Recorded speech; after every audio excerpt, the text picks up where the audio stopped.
Good morning, fellow punters. The clock on the wall says 7 minutes away from 8 o'clock on Bank Holiday Monday. I'm in Clonmeen House B&B, big B&B in Westport. I'm looking out the window. It rained a bit during the night. I can't see out the window with moisture on the glass, so I don't know how much rain is forecast or whatever. We arrived here yesterday at about half time in the Connacht final. I seen the second half. There's a lot of the people walking around in yesterday with long faces, and they had yellow or red and green jerseys on them. The celebrations was in the city of the tribe. The one was, I thought, a very dubious decision by the referee to give that free in. I thought he should have left it a draw and let them at it again in extra time. We left Killybegs this morning and stopped off in Knock, but we stopped off at Yates's grave first. They're into that sort of thing, and your man is into glass, so he's very impressed with the that mural in Knock in the Basilica. That's his gig, that sort of crack. And we had a bit of lunch and looked at the museum, or a bit of what else? What am I talking about? We had apple tart and custard in the Basilica. And getting them in on it too. The vegan can't eat it, but the rest of them can. The day before to the wet day in Donegal, we were out at Slieve League and we could only see half the cliffs. We waited about 40 minutes to see where the fog rise. It did a bit, but we hadn't time to wait long enough. Into Donegal town, went to the castle, done a bit of shopping, went into the boutique, and then we ate in O'Donnell's there on the Diamond. Lots of visitors around, a couple of hen parties, and there were the dinner at 3 o'clock in the day, and they brought pizzas with them for the evening because they couldn't get booked into any place in Killybegs. One night would have been enough for them in Killybegs. They reckon those 24 hours of their life that they never get back. It's a pity we didn't share 2 nights in Derry and 1 in Killybegs as opposed to in the reverse. So we're heading for Achill Island this morning, and we'll be pulling it out at Dodge here tomorrow morning, I'll be dropping them in Dublin tomorrow, and 2 of them are heading back the next day. They do a lot of travelling, so they know what they're at, so they're critical of what they know of that doesn't suit them, and they're praising what does suit them, and they're fine. They've power of luggage though. I won't have to hawk it out this morning, but I will tomorrow morning. That'll be it. When I met you, was to see you last, we were hard done by, I thought, in a few races. The Western Zara was jumping great up front. Probably mightn't have won, but would have been placed if it didn't fall. Didn't deserve to fall like that, but probably the legs were getting tired. She wasn't lifting them up as nimbly as earlier. Spanish Harlem done no good. Cocoa Beach didn't run. The only one good thing about Saturday was the Nap won Cargisi and drifted out in price to 9-4. Waterford Whispers ran shocking. And at 3 that night in Churchill Downs, 2 seconds and a third. Frankie got bet on Capiz, and Chad Brown, the trainer I always love on the turf, he had the 1, 2, 3 in that race. I thought Frankie, if he was slightly closer to the pace, he had his chance probably to go past, but he just didn't. And I thought Sierra Leone beaten by a nose. You picked the Derby horse and beaten by a nose. If it was beaten by 2 lengths itself. He lugged into the other horse coming up the stretch, but he got trapped coming up wide round the turn. We'll find it difficult probably to win in Pimlico because it's only it's a furlong less, and it's like Chester. It's not a great place to be for a closer, but he'll probably win the Belmont, the 1.5 miles. I can't see anything beating him in the Belmont actually. He has to get there, of course.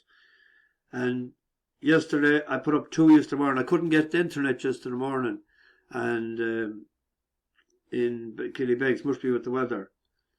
The horse, New London, didn't stay 2 years ago in the Ledger. I thought it might have learned, but no. It was a doubtful stayer, and it didn't stay. But the other horse then in the Guineas traded 1 to 6, 1 to 10, and we got third. But anyone that backed it each way got their money back. So I don't know how we done to the racing gods in the last week, but they need to turn it around for us. On to today. Somebody sent me an email. They were going to Down Royal to try and get me one. I looked at it, competitive card enough, and the only horse I could come down on was Ottoman Style. Ottoman Style, and I seldom go to a beginner's chase for a winner, but this is the one I went for. It was won at the track of 121, won a novice handicap hurdle, and then it ran in a chase already, and it was a good run. It was won by Mr. Policeman, but the horse was third, Pinkerton, has come out and won since, and there was decent horses behind it. The favourite is a JP owned horse, Magic Tricks. Gordon Elliott. Gordon does very well at this track, of course, but I'm taking him on. Hasn't ran over fences before. Rated way higher over hurdles. Like you can see there when it ran in Cheltenham, it was 145. But the fact that the other one, two of them are I know there's a lot in them over hurdles, but that was a good run, I thought. So I'm going, well, we check the prices.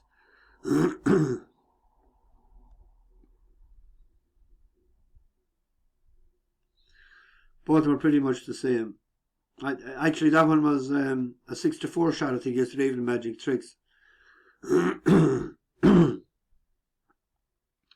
Have a frog in my throat, or a family of frogs. On to Kemton today. The only one I could find that I thought was worth the best was Quick Draw, carrying a big weight, only up £5 for beating Man of the People, who went on to win the Scottish Grand, not the Scottish, Midlands, wasn't it?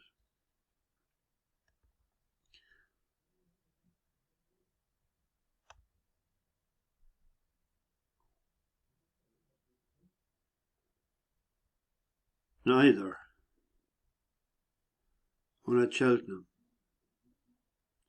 Man of the People. Come up with you. Well, we check the prices. We've an old horse that won us. Two horses that won for us before in this race. It's 3-1 shot, 5-2, 11-4 in that area. Galahad Quest and Unanswered Prayers. We won on them before, but this sort of gone off for him. Horse and form, bit of a break. Go on to the Curragh of Kildare. Jumbly. On figures, it looks the most likely winner, but it has a good few excuses in the past couple of years, or has it excuses, or what? Doesn't seem to want to win. It's 104, but Haggis sends over a horse, Doom, could be an improving filly. It's an each way price, or you can do it without the favourite at 11-2, an each way price. It won in France in November. Well, this could be an improving filly. Any horse he sends over that we tipped and backed before has done well for us, so why fix that's not broken. Is also trying to get into the picture together with the black jacket of Delida, but it's Doom who's gone to the lead and goes past Run Zarek Run. Nothing else coming out of the pack. It's Doom on the near side, Run Zarek Run on the far side. Doom all out and pulls away. Doom wins it from Run Zarek Run in second. Through for third was Naomi Lapali. If that gets a lead today up front, if he puts it to the lead, Chris Hayes, Jumbly has come from behind her.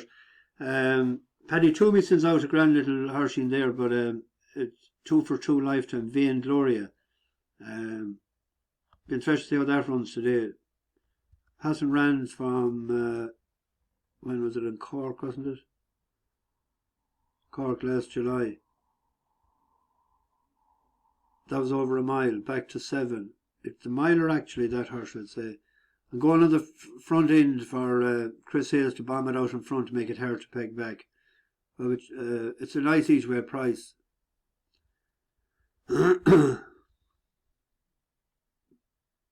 to 2 in places. 13 to 2. Without the fav. Let's check it out. 9 to 2. Without the fav. You'd be hoping it wouldn't be out of the first 4 anyway.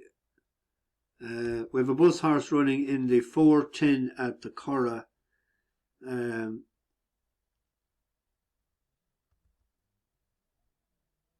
Elegant Man. It won for us in Newcastle on the GO Finals Day. This will be its first run on the turf, but they were born.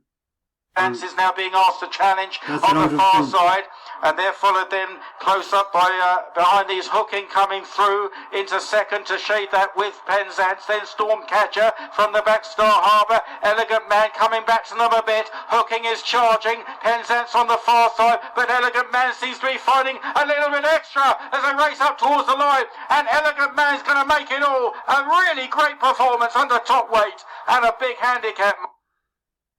That was way bigger in price. I think it was a 5 or 6 to 1 and we backed it in Newcastle. Got to stick with it.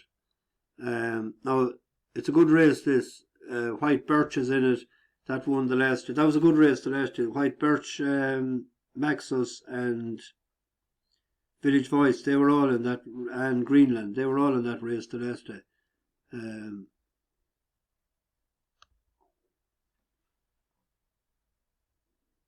I'm hoping this will be a front runner as well. They're all come from behind horses. So then the alleged 6, White Birch Maxus, 4 of them. Staying with the old bus horse. There's a great little race here, handicap horse. We have a horse that done us a good turn a couple of times last year, Universally, but it's first run this year.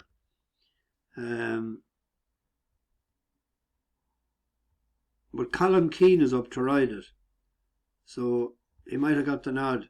He won for us in Fairy House the 18th of September at 15 to 2. It was third. The day it should have won in Naas. Remember, it was second at a big price. It was a big gamble on it. 12 then to 130 favourite to second to Distillate on the wrong side of the track. But 5 then wasn't short, fair enough for when it ran in Naas or Navan. First run of the year, that's the only thing. But with Callum Keane in the plate, went up £3 for that last effort as well. 7 Seas is this is a great little race. 7 Seas was third the last day in Navan. And Pina Del Rio, that was second. But we have to stick with, what do you call it? We got to stick with our bus horses, I suppose. Anyway. That's it. Bash the bookies over and out.